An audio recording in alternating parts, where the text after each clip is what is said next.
राधे राधे दोस्तों। आज मैं कजरी गीत लेके आई हूँ।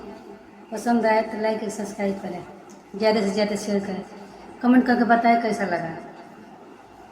आइए मैं सुनाती हूँ।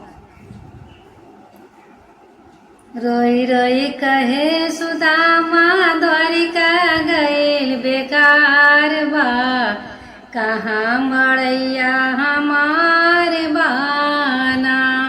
रोई रोई कहे सुदामा द्वारिका गईल बेकार बा, कहाँ मड़ैया हमार बाना।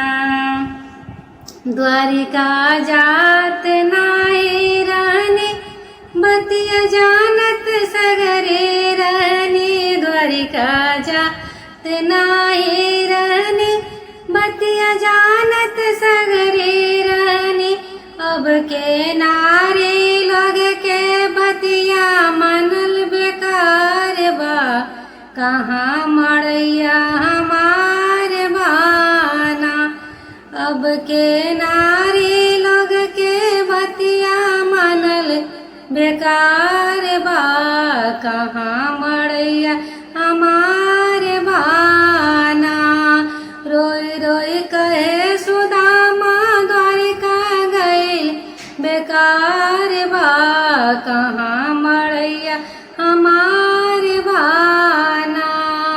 गैया बछवा सब हेरैले, टूटही मड़ैया भी हेरैले। गैया बछवा सब हेरैले, टूटही मड़ैया भी हेरैले। अब रहे खातिर कोनो ना ठिकाना बा, कहाँ मड़ैया हमार बाना।